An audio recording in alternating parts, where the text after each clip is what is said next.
Our 12 points go to... Our 12 points. The 12 points. The 12 points. Nos 12 points. 12 points. Go to. Malta. Estonia. Iceland. L'Ukraine. Espagne. Italy. United Kingdom. Austria. France. Bonsoir à tous, bonsoir à toutes. Bienvenue pour cet épisode de fin de saison de 12 points. Merci à tous d'être là. Et je vous demande d'accueillir mes acolytes de toujours depuis 2 ans. Commencez par Vincent. Il est la source géopolitique, économique et sociale, Quentin. Et elle apporte de l'œstrogène dans tout ce bordel, Agathe. Eh ben écoutez, c'est parti les amis, on commence. Attendez, on a oublié quelqu'un. Thomas.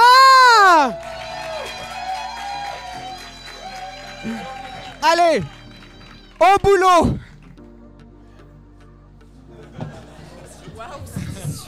C'était génial.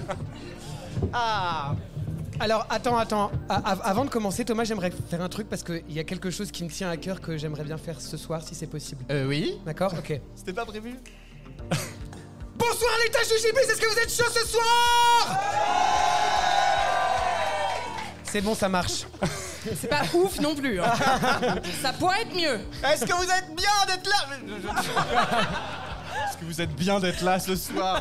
Bon, est-ce que vous êtes content d'être avec nous ce soir?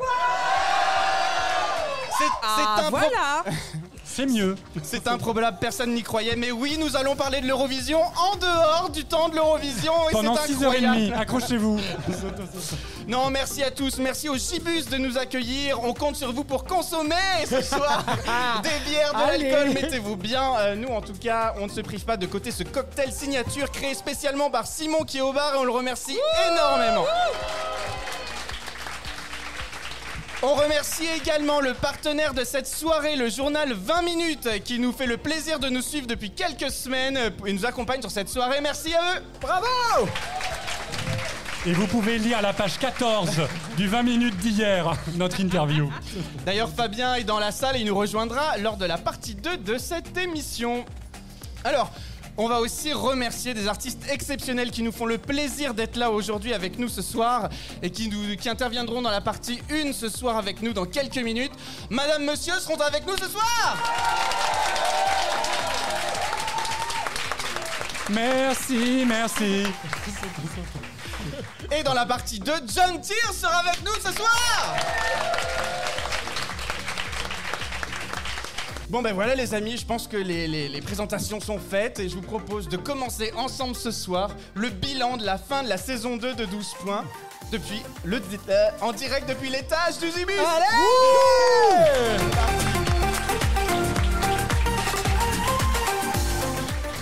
Alors, est-ce que vous allez bien, les amis? On va commencer par là. Agathe, toi qui viens directement de Londres ce soir. C'était un petit déplacement professionnel. Oui, ça va super. Je suis hyper contente d'être là avec vous tous. Merci. C'est cool de voir cette salle remplie. On n'a jamais eu peur.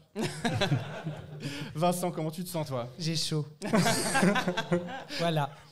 Et Quentin? Je suis ébloui. Au sens littéral du terme, avec mes doubles foyers. Voilà alors.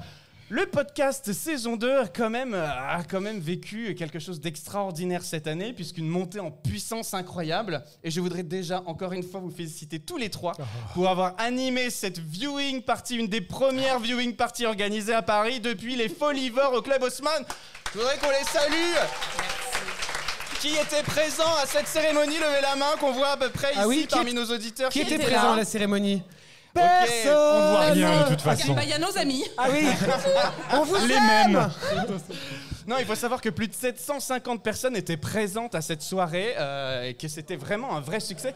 Comment vous l'avez vécu cette soirée? Alors, c'était bien. Non, mais c'était éprouvant. Parce que il faut quand même tenir une salle. Le son était parfois pas super, donc on espère que ce sera mieux ce soir. Non, c'était super, plein d'émotions. Quentin était peu stressé. Pas du tout. Pas du tout. Non, c'était trop bien. Et puis de voir tous ces gens. Il y avait plein de personnes de nationalités différentes. Ouais. Donc c'était assez étonnant à voir. Et de voir ces gens s'enjailler sur des choses dont je me foutais. Moi, ça m'a vraiment fait quelque chose. Oh, tu dis ça. Mais depuis que tu es avec nous dans le podcast, il faut bien avouer que tu trouves aussi ton petit plaisir. C'est vrai. Vincent, comment tu t'es senti ? Écoute, plutôt... je n'ai pas vu la soirée passer, on va pas se mentir. C'est allé d'une traite. Et puis j'ai terminé la soirée avec un énorme torticolis aussi. Mais ça, parce qu'on ne le dit pas, on avait quand même l'écran qui était derrière nous. Et donc du coup, on a passé l'Eurovision à faire ça. C'est bien, hein. Et ça, c'était machin. Voilà, donc en fait, finalement, c'était un petit peu dur pour les cervicales. Mon ostéo m'a engueulé hier, d'ailleurs. Il m'a dit, il fallait venir me voir avant, qu'est-ce que c'est que cette histoire et à tel point qu'on n'a quand même pas vu le WAD de Lazara, quand même. Oui. Ah non. On était retournés. Tellement concentrés, on l'a pas vu. On l'a pas vu. Quentin, comment tu t'es senti ? Écoute, c'était effectivement un long tunnel sans lumière qui a duré 4h30. Et en fait, d'ailleurs, avec Vincent, on a re-regardé l'Eurovision le lendemain parce qu'en fait, on n'avait strictement rien vu de l'émission. Qui a gagné ?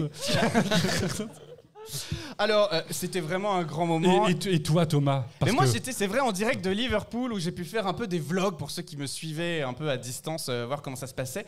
Et je dois dire que l'Eurovision, les amis, moi qui ne connaissais rien encore de ce que c'était vraiment il y a 2 ans, et je serais ravi d'en parler tout à l'heure avec les artistes qui ont eu l'occasion de le vivre vraiment. Mais si vous avez l'occasion d'aller sur place, c'est juste, mais démentiel. Là, typiquement à Liverpool, c'était l'Eurovision dans toute la ville. Il n'y a pas un bar qui diffusait des musiques Eurovision. Y a pas... Alors autant vous dire que oui, Parisiens que nous sommes, on ne comprend pas et on aimerait que ça le soit. Mais c'était incroyable, une ambiance. Moi, ce que j'adore, c'est croiser les gens dans la rue, tout le monde avec son drapeau. Et à l'inverse des compétitions sportives, quand tu croises quelqu'un avec son drapeau, tu fais « Ah, j'adore ta chanson, vas-y, chante !» Et là, tu chantes la chanson suédoise, arménienne... C'est exactement ça qu'on fait, tout le monde. Non, mais c'était fou. Qui était à Liverpool cette année ? Quand même. Ah bah, plus de monde qu'au Folivore. Alors, laissez votre numéro à la sortie, ça veut dire que vous gagnez bien votre vie. Ouais, parce que c'était hors qu'il de vous prix. manque un bras dorénavant. Il faut dire qu'il y a un moment, il faudrait qu'il fasse quelque chose. Le prix des places est infernal. Mais pour ceux qui aiment, vraiment, il y a aussi l'OGE qui vous permet d'avoir des packages de places. Donc l'association des fans de l'Eurovision, dont nous avons les représentants ici aujourd'hui. Donc voilà, n'hésitez pas à vous rapprocher d'eux. Donc merci à vous d'être là également ce soir. Alors, 12 points, c'est des sujets brûlants autour de l'Eurovision. Et pas que de la musique, les amis, pas que de la musique, puisque justement, nous décryptons l'Eurovision. Et alors comme ça, sans regarder vos fiches, est-ce que vous vous souvenez des sujets qu'on a traités à la saison 2 ? Oui. Vas-y. L'amour à l'Eurovision. Ah non, mais attends, ça c'était bien parce que c'est le premier auquel j'ai participé de l'année. Donc moi, les autres, je sais pas. Tu m'as volé ma réponse. Bah non, c'est pas ta réponse, tu te calmes. Enfin, c'est moi qui ai foutu tout le monde par terre avec cet épisode, alors tais-toi. Ah, c'est vrai qu'on a reçu... C'était très émotionnel. Tout à fait. Oui, tout à fait. Beaucoup de gens nous ont écrit des messages. Arrêtez de nous faire pleurer 12 points, c'est pas pour ça qu'on vous écoute. Ah, bah alors on va arrêter, alors. Agathe, c'était quoi, un autre épisode qui te vient en tête comme ça, peut-être ? La table ronde. Ouais, bravo Agathe. Merci. Qui cite tous les épisodes dans lesquels elle était. Mais il n'y a que moi qui m'intéresse, alors. Mais tu sais qu'Agathe, tu intéresses beaucoup de monde aujourd'hui et c'est pour ça qu'on est ravis de t'avoir de plus en plus avec nous. Je rigole, hein, bien sûr, je suis ravie de faire cette aventure avec vous. Non mais c'est vrai en plus. Et vraiment, c'est mieux maintenant dans ma tête, l'Eurovision. Quentin, est-ce qu'il y a un épisode dont tu te souviens de la saison 2 qui t'a particulièrement marqué ? Oui, l'Eurovision et l'argent. Tiens les donc. enjeux financiers. Les tableurs Excel, les comptables, c'est mon dada. Non, effectivement, parce qu'on s'est intéressé pour... Ah, il y a des comptables dans la salle. Lève la main qu'on te voit parce que vous êtes à contre-jour. J'ai cru entendre Éric Maton. Je ne vois pas, mais j'ai cru reconnaître son nom. Qui est expert comptable, hein, disons-le. Non, mais en tout cas, voilà, on a plaisir, nous, de partager l'Eurovision différemment auprès de vous. Encore une fois, notre objectif, c'est d'arriver à intéresser les gens au programme différemment en France. Et on est ravis de pouvoir le faire. On est ravis de voir cette salle pleine. Il a fallu qu'on pousse des chaises, qu'on rajoute des tables ce soir. C'est juste improbable. Merci encore à tous d'avoir été là. Donc, l'argent à l'Eurovision. C'est vrai qu'on a essayé de savoir combien coûtait Turin et combien l'Eurovision rapportait. Et beaucoup, mais pas aux mêmes personnes. C'est pour ça, bordel, quand est-ce qu'on gagne en France ? Eh bah oui, mais je crois que c'est pas compatible avec les JO, c'est ça, non? Ouais, ça va mal coller. Ouais.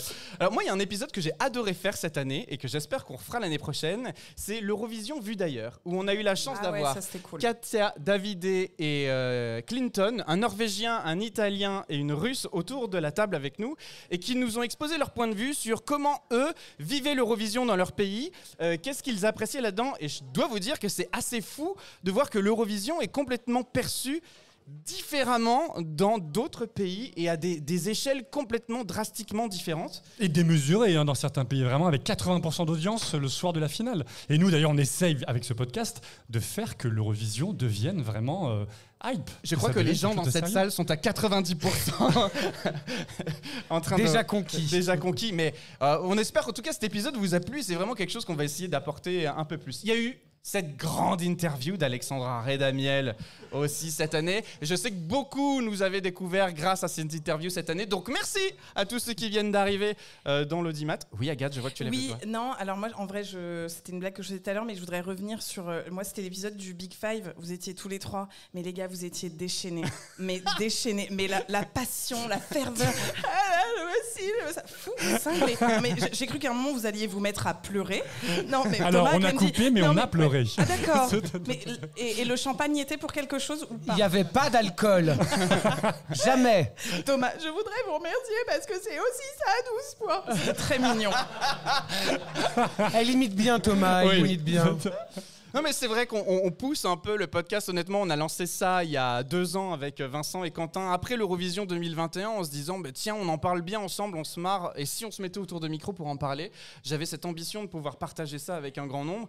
Aujourd'hui, on arrive à pousser le truc, on arrive à intéresser les gens au programme. Il faut savoir qu'il y avait 40 écoutes de notre tout premier épisode sur les origines de l'Eurovision. Dont la moitié de nous en boucle. La moitié de nous.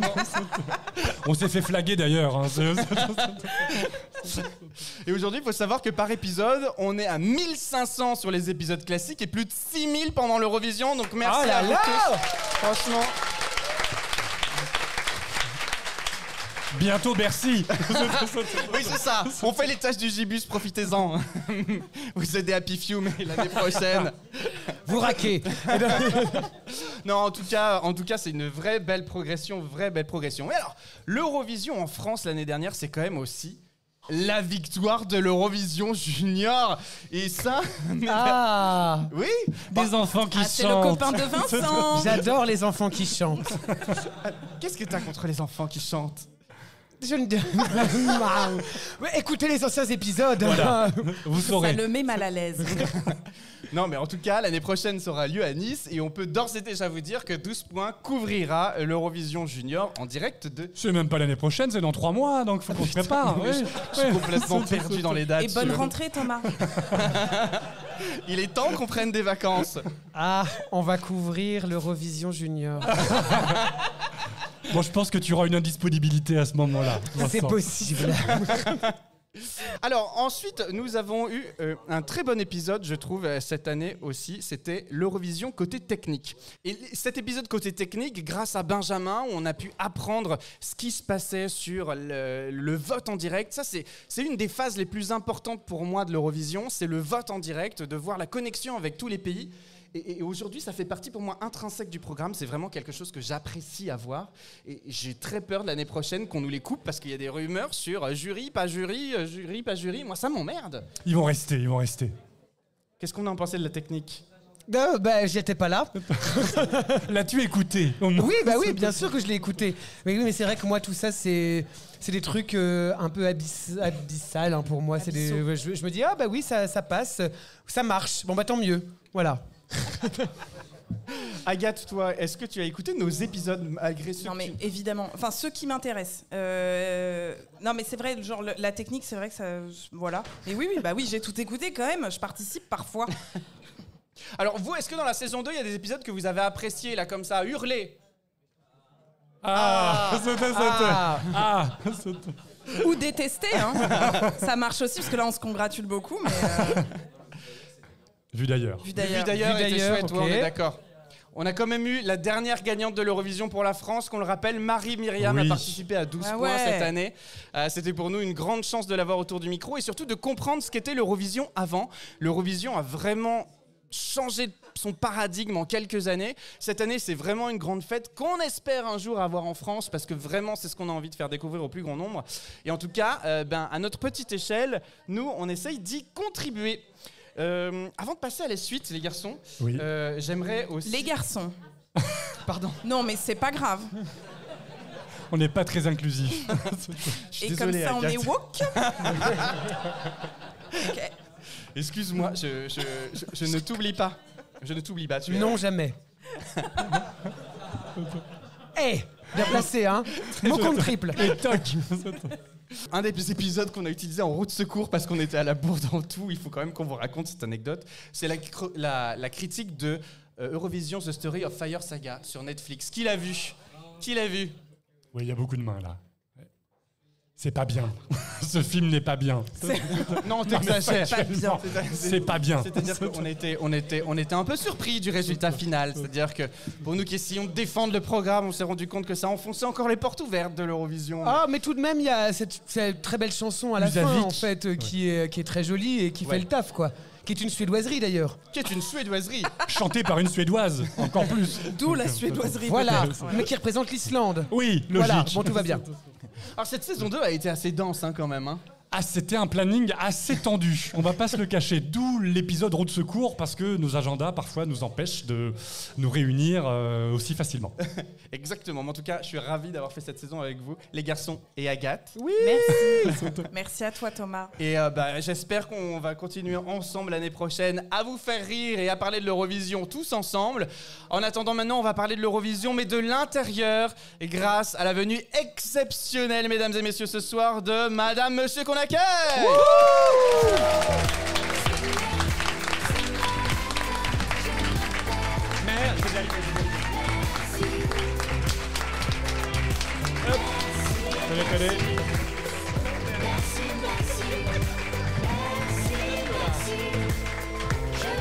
Et on fait le symbole.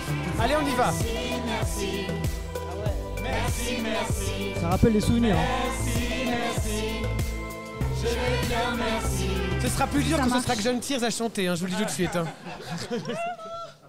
Ça, c'est un symbole, c'est un signe qui a été inventé par un mec qui est devenu une superstar aujourd'hui. C'est Mehdi Kerkouche. Ah, le chorégraphe. Ouais, ben le oui. chorégraphe.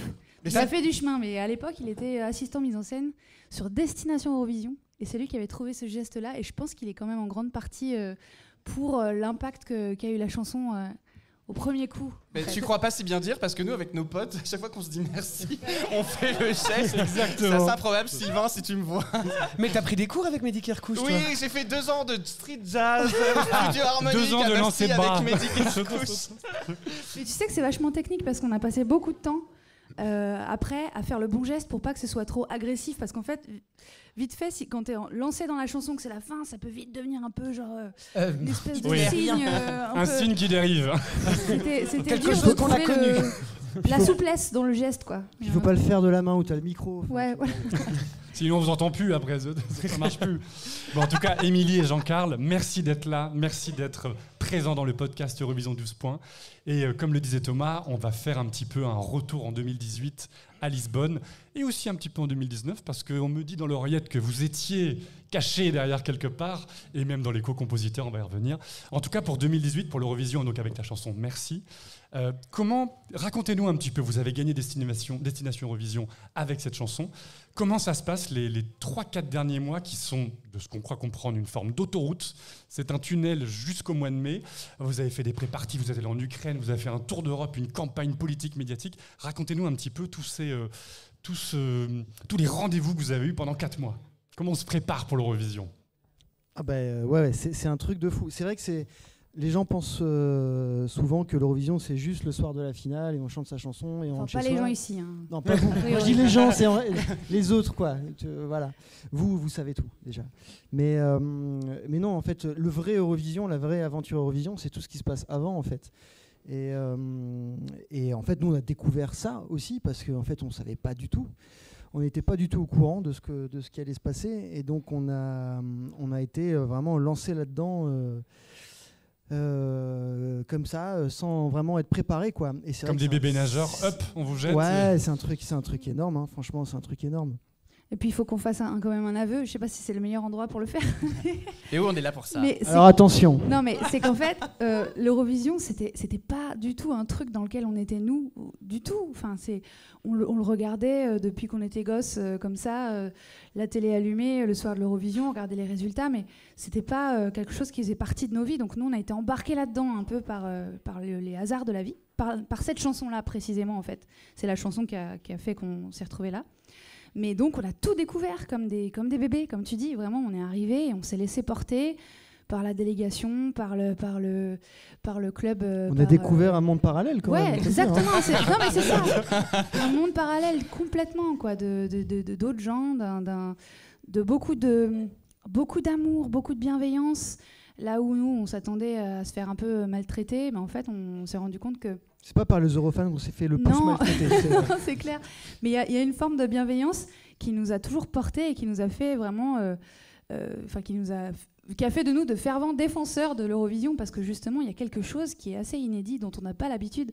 Tu parlais tout à l'heure des compétitions sportives où on se déplace à l'étranger, mais pour soutenir son équipe. Et les autres, on est là plutôt pour essayer de les démonter, de les décourager.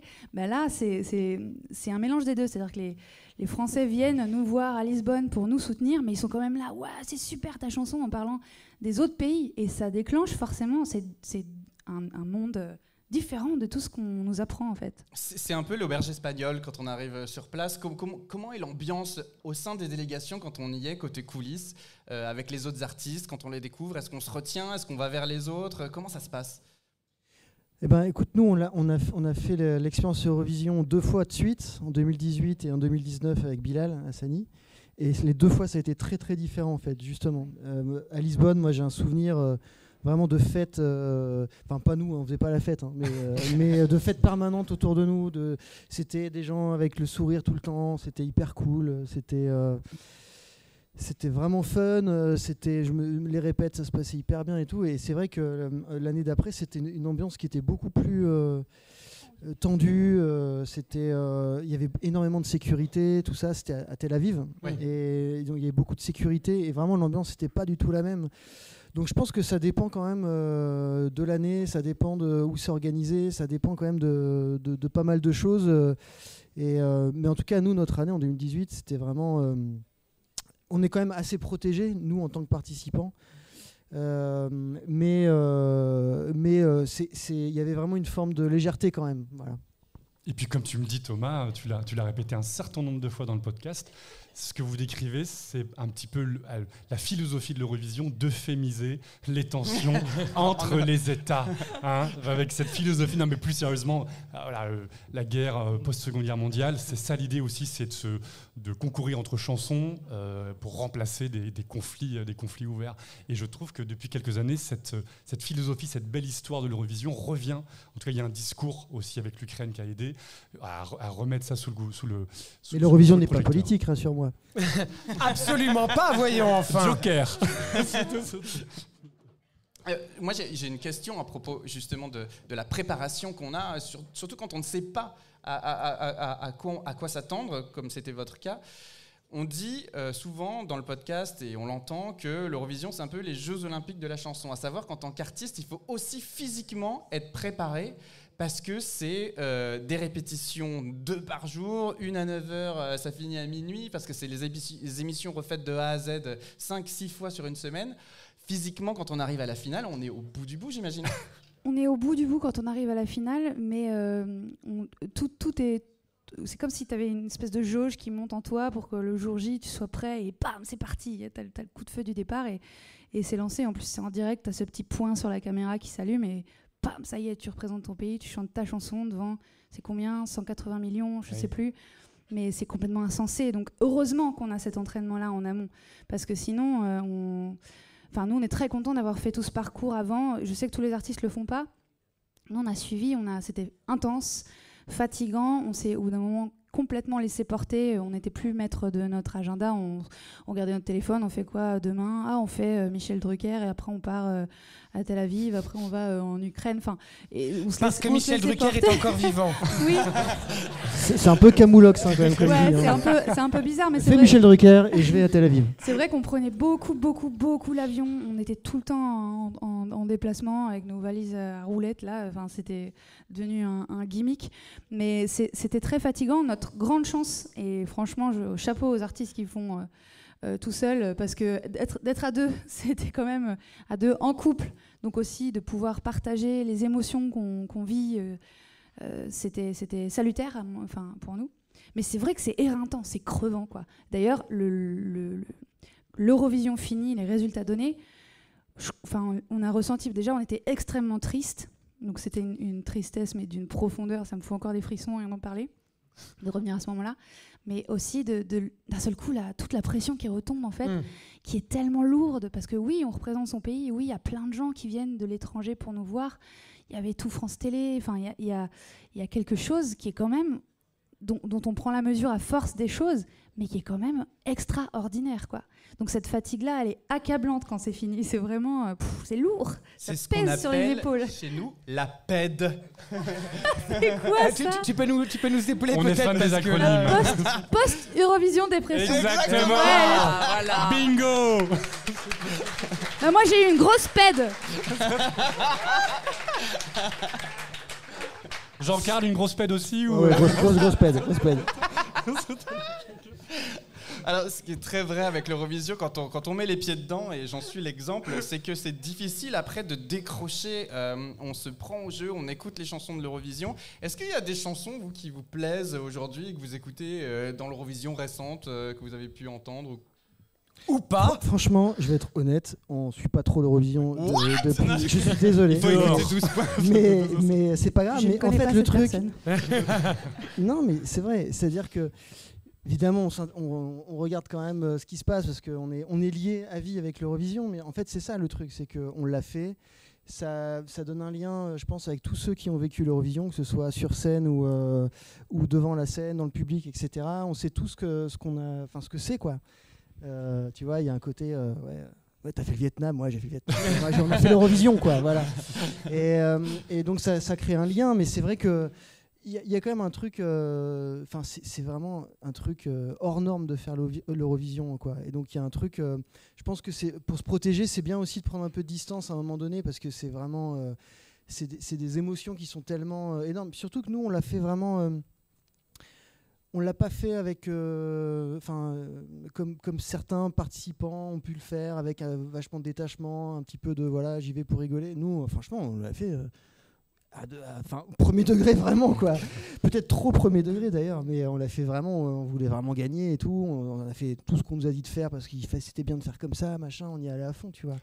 Donc après, c'est bien aussi de souffler un peu et de voilà.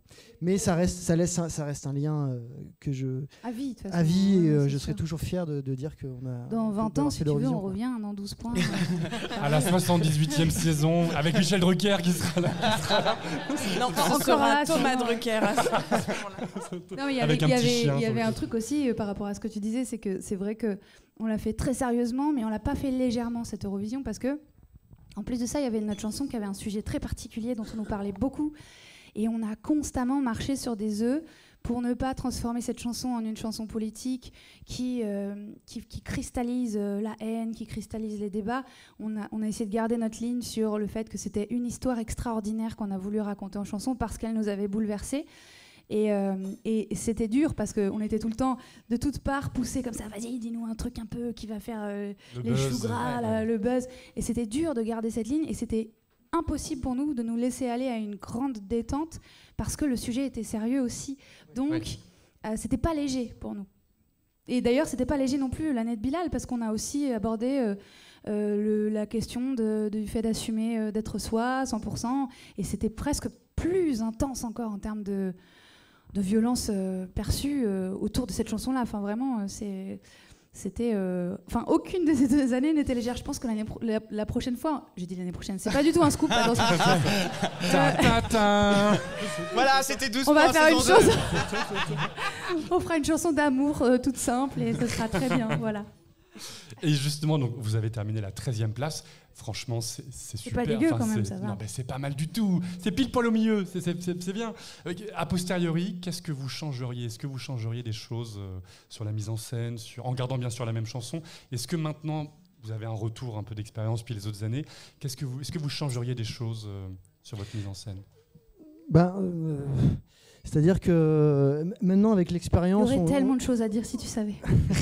Vous avez 2 heures. Avec l'expérience, on vivrait pas l'aventure de la même manière, c'est sûr, maintenant qu'on sait comment ça se passe, etc. Mais c'est sûr que ce qu'on aurait... Nous, on voulait absolument... On voulait rester sobre dans la façon d'interpréter cette chanson parce qu'on voulait pas faire être dans le putassier, enfin, tu vois, on nous a tellement proposé de trucs, carrément de faire venir un bateau sur carrément de faire un bateau de je sais pas quoi, enfin.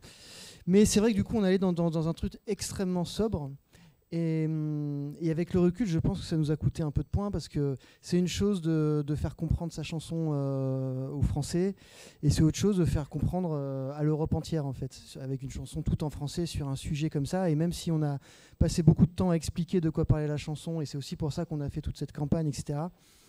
Eh ben, la grand-mère du fin fond du Monténégro, elle a vu 2 gars habillés tout en noir, en chantant 2 gars, pardon. Ah bah disons, c'est la thématique. C'est la soirée. 2 personnes habillées en noir en train de chanter une chanson qu'ils ne comprenaient pas en fait. Tu vois. Et donc c'est vrai que nous, on nous avait dit on peut rien faire, il n'y a pas d'écran, tout ça. Et en fait, si, il y avait plein de choses qu'on pouvait faire en vrai. Et c'est un peu dommage parce que je pense que s'il y avait eu un tout petit peu plus d'ambition à ce moment-là, peut-être qu'il y avait un truc à faire avec notre chanson. Mais bon, c'est comme ça, on le saura jamais. Oui, c'est sûrement peut-être, enfin je sais pas, c'est peut-être quelque chose qui arrive souvent, mais le fait qu'il y ait eu un grand décalage aussi entre les fameux bookmakers et puis le résultat, même si honnêtement, je pense que si les gens n'ont pas compris la chanson, c'est quand même un bon score de finir 13e. Parce que c'était une bonne chanson, je pense. Bah, j'espère.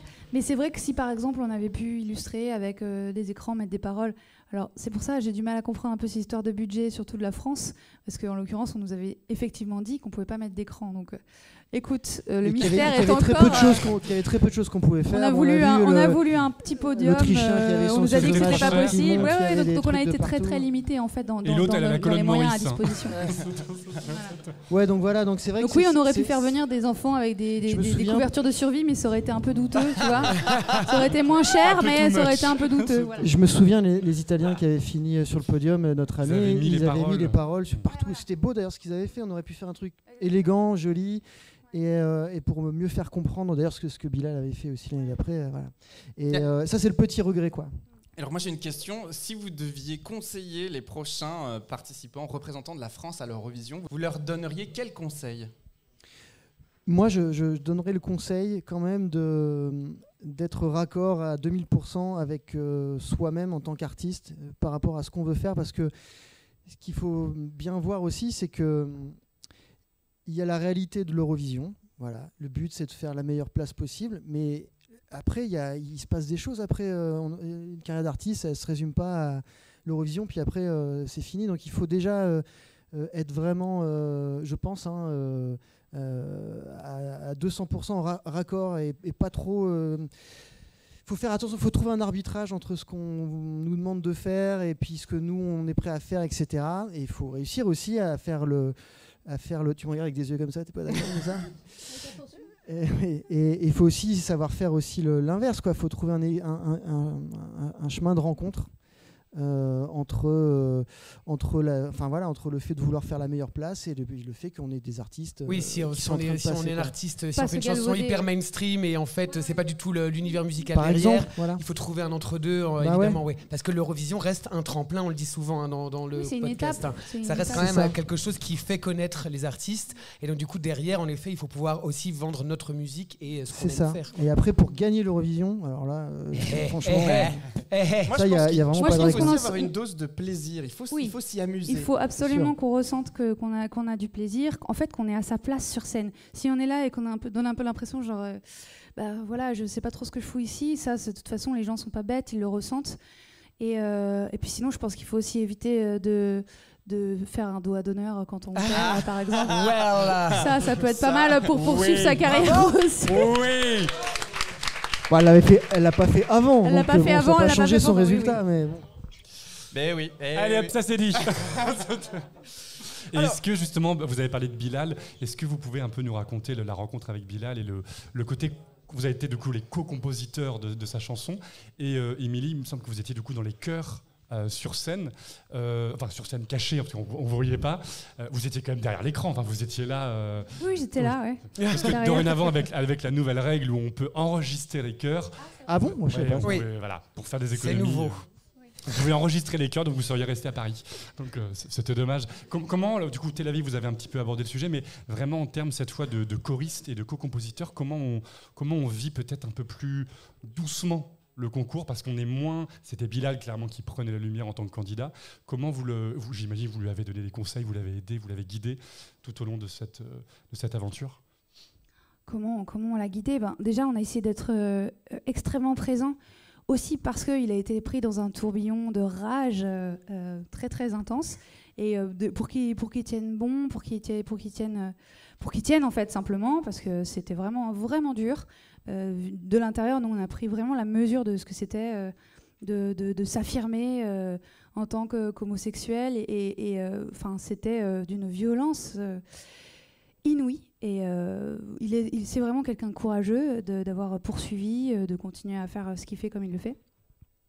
Donc on a surtout essayé d'être là, d'être bienveillant, de le maintenir droit dans ses bottes, de répéter la chanson avec lui, de faire des trucs aussi bêtes que de l'aider à mettre ses lentilles tous les jours parce qu'il n'y arrivait pas, il était en panique, donc je faisais des allers-retours au 5e pour lui mettre ses lentilles, enfin des trucs aussi bêtes que juste d'être là en fait, de le rassurer. Et puis ensuite, après c'était entre ses mains, quoi, donc de l'aider à garder un contact avec le réel, je pense. Bon, en tout cas, l'Eurovision, vous l'avez marqué pour la France. On est ravis de vous avoir avec nous sur cette table. Et maintenant, je vous propose qu'on parle de votre actualité sur le groupe Madame Monsieur. Aujourd'hui, vous avez sorti déjà votre nouvel album qui s'appelle Emmêler nos solitudes, qui est disponible un peu partout sur toutes les plateformes de streaming et à la Fnac et dans les bacs pour les plus jeunes. Bac dans les bacs. Chez Virgin. Chez Virgin également. Ce nouvel album a quelque chose de particulier, c'est qu'il y a aussi une version avec un livret dans lequel, Émilie, notamment, tu te livres incroyablement à l'intérieur dans des écrits qui sont très touchants. Est-ce que vous pouvez nous parler un peu de la construction de cet album ? Ouais, c'est un album Alors, l'album d'avant, c'était un album avec 25 chansons, 25 duos, donc on avait envie de revenir à quelque chose d'un petit peu plus intime, un petit peu plus centré sur nous. Et bon, on n'a pas pu s'empêcher quand même de faire trois collabs dans l'album, mais bon, quand même, globalement, c'est nous. On a fait l'album chez nous, tous les deux, vraiment. Et on avait envie dans cet album de se raconter un petit peu plus, parce qu'en fait, pour revenir à ce que disait Émilie par rapport à l'Eurovision et la chanson Merci, c'est vrai que je pense qu'il y a une légère incompréhension entre le public et nous, c'est-à-dire que on nous a perçus un peu comme des gens assez austères, habillés tout en noir comme ça, peut-être même un petit peu hautain, ou je sais pas, parce que en fait effectivement on avait cette chanson et on voulait pas déconner avec ça en fait, parce qu'il y avait un vrai sujet fort, etc. Et donc on avait envie de se montrer un petit peu plus au naturel et comment on est, etc. Et puis de parler aussi un petit peu de nos zones d'ombre, voilà. Et puis c'est vrai que dans ce livret où Émilie a écrit pas mal de textes, il y a des textes qui résonnent un peu avec l'Eurovision, notamment le texte où on s'interroge sur le fait de savoir si on est des bobos ou des beaufs en fait, parce qu'en fait souvent aussi parce qu'on a fait l'Eurovision, pour certains médias on est des bobos et pour d'autres on est des beaufs en fait, et c'est incroyable ce truc de devoir étiqueter comme ça, de savoir un coup je suis bobo, un coup je suis beauf, comme on a pu l'entendre, quoi. Donc voilà, on avait envie de raconter un petit peu tout ça et de montrer qu'on avait un peu plus de complexité que ça, quoi. Mais ça, c'est pas dans les chansons, c'est à part dans le livret. Dans le livret, oui. Mais dans les chansons, on se livre un peu aussi. Dans les chansons, on se livre un peu aussi, ouais. Un peu plus. Un peu on fait plus. tomber le col roulé, tu vois, genre vraiment. Oui, c'est ça. Puis il y a des chansons qui sont vraiment très dynamiques, très agréables à écouter. Je pense tout de suite à Encore Heureux. J'ai eu la chance de vous voir en concert aux Trois Baudets aussi, où là, on a eu le plaisir. Enfin, moi, j'ai eu le plaisir de vous découvrir sur scène. Est-ce que vous allez bientôt prévoir des scènes ? Est-ce que il y a des dates sur lesquelles on peut vous voir chanter le nouvel album ? Alors là, la prochaine date, elle est dans le sud, elle est à Nice. Eh ben Nice, on connaît. 4 août. Juste avant Ça aura l'Eurovision pas Junior, commencé parfait. encore, ouais. C'est quand l'Eurovision Junior d'ailleurs? Eh ben c'est en novembre. Décembre. Ah non. Ah bon, la c'est vache. pas tout de suite. Je suis novembre. hyper On bien voit vraiment renseigné. qui suit le junior. Attendez, je regarde mes fiches. J'adore l'Eurovision Junior. Le 26 novembre. On nous dit dans On l'oreillette nous dit le dans 26 l'oreillette. novembre. Ah, japonais. Donc du coup, c'est très embêtant. Et je pense qu'il y aura une tournée qui va commencer à partir de la rentrée certainement pour cet album. Voilà. Sur l'album Emmêler nos solitudes. Alors Emmêler nos solitudes, justement, c'est ce qui est dit dans le livret, mais c'est ce qui est expliqué aussi dans de nombreuses interviews. C'est-à-dire qu'on vous appelle Madame Monsieur, on vous appelle le groupe Madame Monsieur, et vous avez eu du mal à reprendre un peu le plaisir, ou en tout cas la facilité de parler en tant qu'individu, et Emmêler nos solitudes, et un peu cette symbolique-là. Vous vouliez remettre en avant Émilie, vous vouliez remettre en avant Jean-Carl. Comment vous avez réussi à trouver cela dans la construction de cet album? Je pense que c'était une urgence en fait, on en avait besoin. Parce que tu sais, c'est pas un secret, nous on est en couple, ça fait 15 ans qu'on est ensemble. Ah bon? Première nouvelle? Mais attends, il y a des gens encore qu'on croise qui nous disent mais comment ça, vous avez un enfant? Je croyais que vous étiez frères et sœurs. Oui, vraiment. Alors Du coup, c'est hyper flippant. Donc. On laisse le doute planer quand même, mais bon. Mais pas longtemps. Tu vois, enfin, pour vous. Je sais pas s'il y en a qui sont en couple depuis très longtemps ici. Ah ouais. Non. Voilà. Mais en fait, non.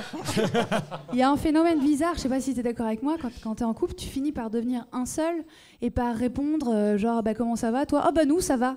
Et en fait, c'est exactement ça. C'est très énervant pour les célibataires. Mais c'est oui, mais c'est en fait, on le fait naturellement et puis on finit par en prendre l'habitude. D'oublier qu'on est 1 plus 1, c'est mais un surtout peu cliché. qu'on a un duo de musique qui s'appelle Madame Monsieur. On est un duo, Madame plus, Monsieur.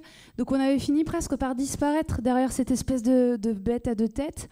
Et ça, il y a eu des moments où ça a pété, où c'était dur en fait, parce que on se rendait compte qu'il y avait quelque chose en nous qui avait besoin, peut-être plus en moi d'ailleurs, qui avait besoin de revenir, de dire j'existe toute seule aussi.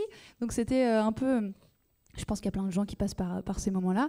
Et j'ai fini par creuser un peu plus en moi à travers l'écriture des textes de ces chansons, mais aussi de ce livret de 80 pages où on donne un peu plus de nous, où ça nous a permis... C'était un peu comme une thérapie, mais je pense que comme dans tous ces écrits, tout le monde peut se reconnaître aussi, parce que forcément, tout ce qui est intime est universel.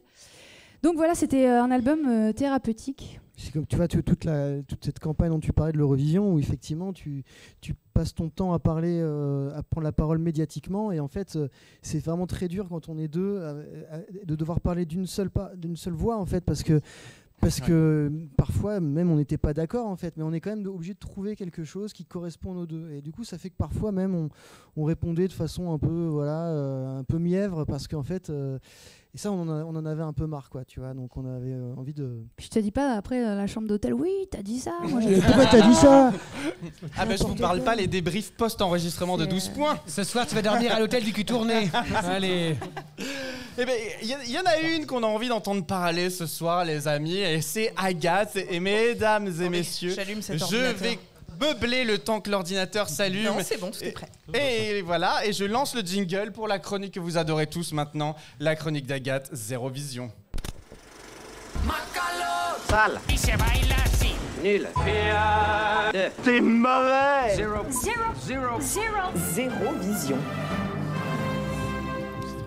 Alors là, excuse-moi Agathe, il faut juste que je me mette en prie. place. Oui, c'est le moment où en fait... Normalement on coupe. Il nous manque une régie. Si jamais quelqu'un veut faire partie de ce podcast l'année prochaine, il est le bienvenu. Sans moyen.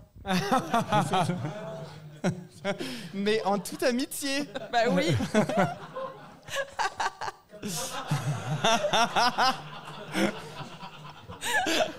Oui, bah merci pour y a l'escampade. quelqu'un d'autre qui m'a payé. Il y a une régie finalement. Attention, je suis bientôt prêt. Je suis désolé, l'amateurisme, bonjour. Et on se fait plaisir. Vous savez quoi? On coupera au montage. Pas du tout, c'est ça, toute l'authenticité de 12 points. Mais on vient de l'entendre, le jingle, non? C'était pas le... Oui, mais j'ai quelques top sons. Je vois que tu n'écoutes pas l'émission. Eh, dis donc. Vous êtes pas censé vous serrer les coudes ce soir, je comprends pas. Entre hommes, apparemment.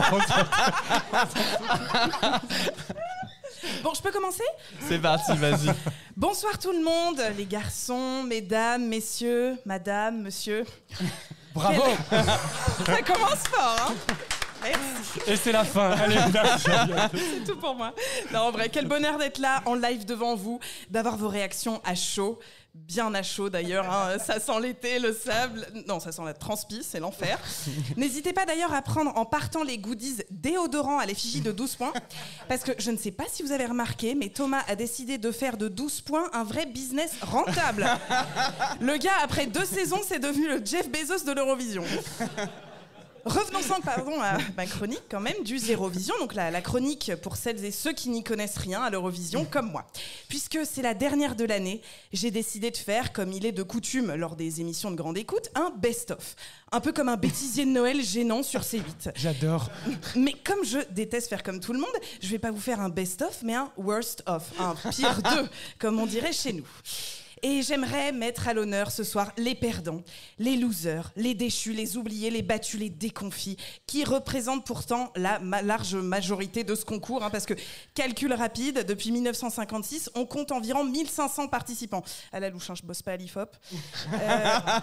Un gagnant par année sur 66 années, ça nous fait un pourcentage de gagnants de 4%. Donc 96% de perdants, bordel. Mais, en même temps, comme dans la vie, finalement, hein, regardez, ce soir, on est 100. Je suis sûre qu'il n'y a pas plus de 4 personnes qui ont de la chatte dans la vie. Ne regardez pas, c'est clairement pas moi. Hein. Je fais partie des losers. Alors, quid de nos losers français ? J'aimerais donc les mettre à l'honneur en accordant une pensée à leurs joyaux musicaux tombés dans l'oubli, dans les antres de la soupe et de la poussière des daubes. Je pense à chacun pour soi. Non, chacun pense à soi d'Hortal en 2005, 23e sur 24. Je pense à On aura le ciel de Sophia Mestari en 2000, 23e sur 24. Et enfin, évidemment, je pense à Moustache avec Twin Twin, la débâcle, 26e sur 26. Hommage.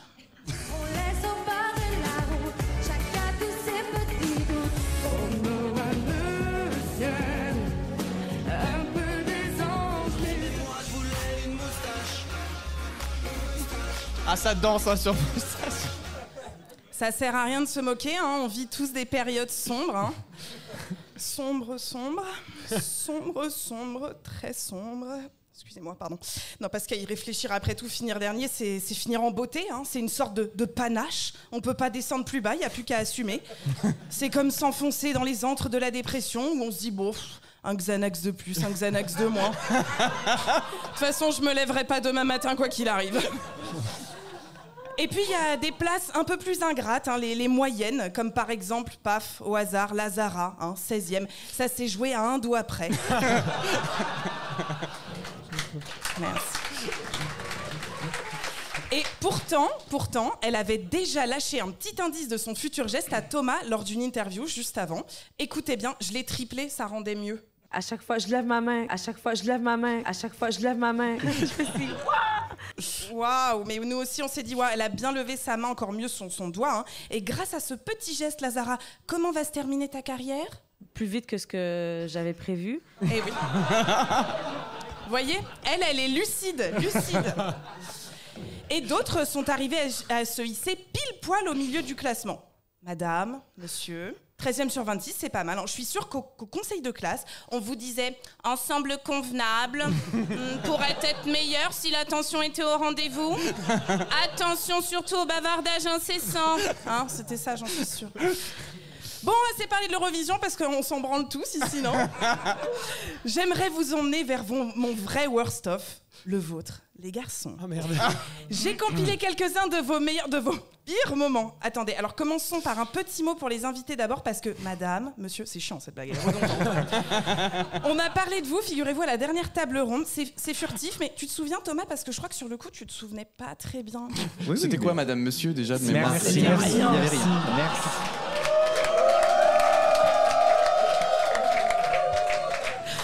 Ah, la bourde.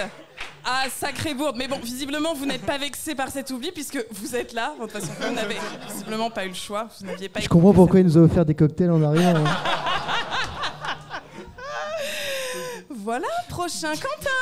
Oh God. Quentin, notre dictionnaire économico-sociopolitique qui éclaire la nuit trop noire de notre ignorance. Oh.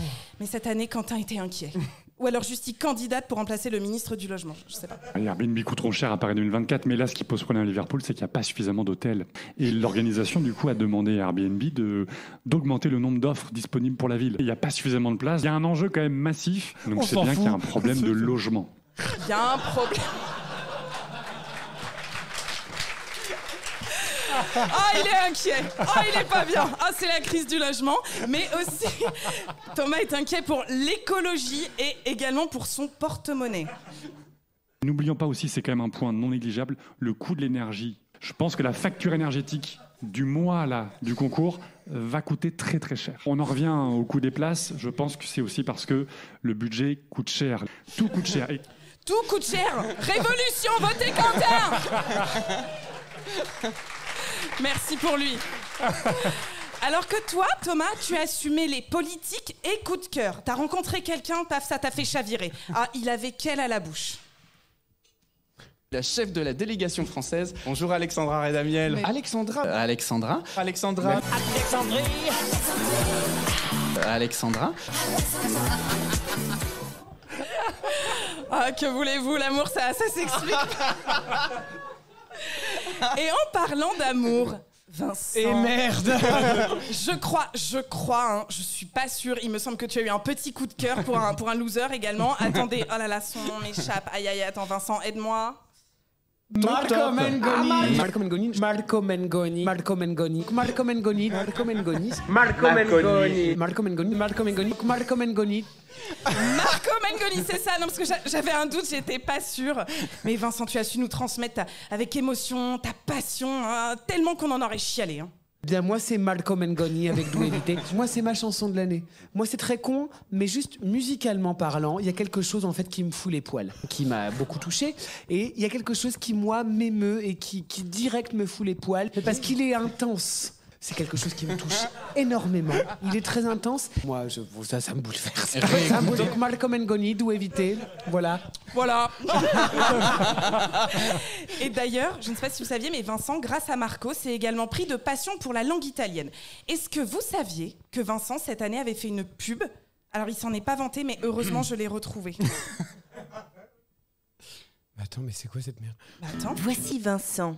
Tout le monde l'adore. Ce qu'ils ne savent pas, c'est que Vincent utilise Babel pour apprendre l'italien. Il se sent comme quelqu'un du coin. D'où éviter. Sanremo, d'où éviter. Sanremo, d'où éviter. D'où éviter. Commencez à parler une langue avec Vincent. Au rendez-vous sur babel.com. Bravo Vincent. J'espère que tu t'es fait un beau cachet avec cette pub. Voilà, c'est tout pour moi. Vous aurez le droit de vous venger plus tard, les garçons. T'inquiète. Ouais, je pense aussi. Non, sincèrement, je vous remercie parce que cette année, vous aurez réussi à me faire aimer Non, j'arrive pas. Non, j'arrive pas, c'est trop dur. Mais vous aurez réussi à me faire aimer une chanson. Vas-y, Magadji, c'est pour toi, donne tout.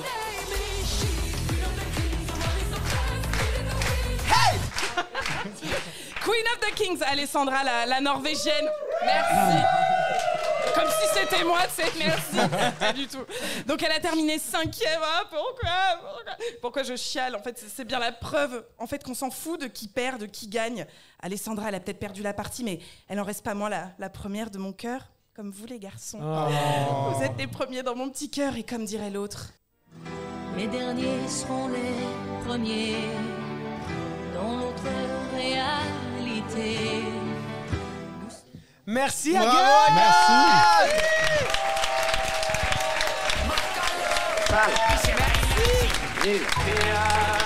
C'est mauvais. Zéro vision. Eh bien écoutez les amis, c'est ainsi que se termine la partie 2, la partie 1. Le mec a envie d'en finir. Ah, t'as gagné? C'est pas vrai, il y a un bingo. Amène la grille qu'on vérifie. On va tout réécouter pour voir si t'as gagné. Alors je vous rappelle que vous avez des petites grilles de bingo en fonction de ce qu'on dit ou pas. Première nouvelle, j'adore. Ah bon, euphémisé, évidemment. France Télé, c'est une victoire. Non, c'était pas facile. Bravo. Bravo.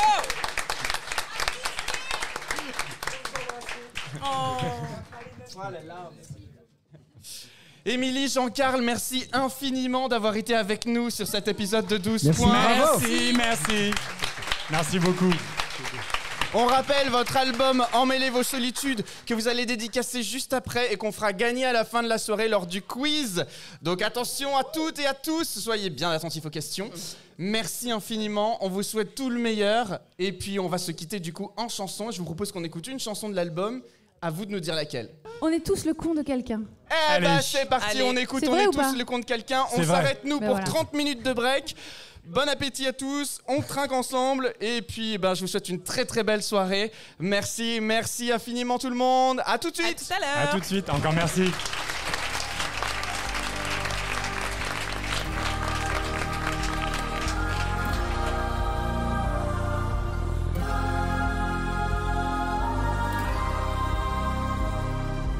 On est tous le con de quelqu'un. Alors quoi, tu vas lâcher parce qu'on veut pas de toi. Alors quoi, tu vas gâcher tout. C'est comment s'il suffit d'une blessure pour tout quitter comme ça. Regarde-moi bien dans le blanc des yeux et dis-moi ce que tu vois. Alors quoi, tu vas lâcher tout maintenant pour rien. Après tant d'efforts, pourquoi tu te butes au chagrin? T'as quoi dans l'angle mort à part ces fils de chien? Tu sais, on est tous le con de quelqu'un. Le zéro, le bobo, le héros, le prolo, le ringard, le paumé, le droit, le filou, le généreux, le maigre, l'exemple, le contre-exemple, le pauvre, le riche, l'étranger, l'ennemi, l'ami qui veut du bien. On est tous la déception, la chance et l'espoir de quelqu'un. La balance, l'atout, l'absence, le fou, le sauveur, le sauvage, le sauvé. La bombe, le moche, la blonde, la cloche, la joie, le timide, le ghosté. L'ex, l'amant, la maîtresse, le sang, la revanche des coups de putain. Tu sais, on est tous le con de quelqu'un. Alors quoi, tu vas te cacher comme un enfant des bois. Mais la vie c'est pas du cinéma. On danse les uns contre les autres, on s'aime pas. Pourtant c'est souvent moins joli, tout seul qu'à deux ou trois. Si là c'est moi le pilier et moi qui chante pour toi, je suis le faible aussi parfois. Tu sais depuis que le monde est monde, quelle que soit la fin, on est tous le con de quelqu'un.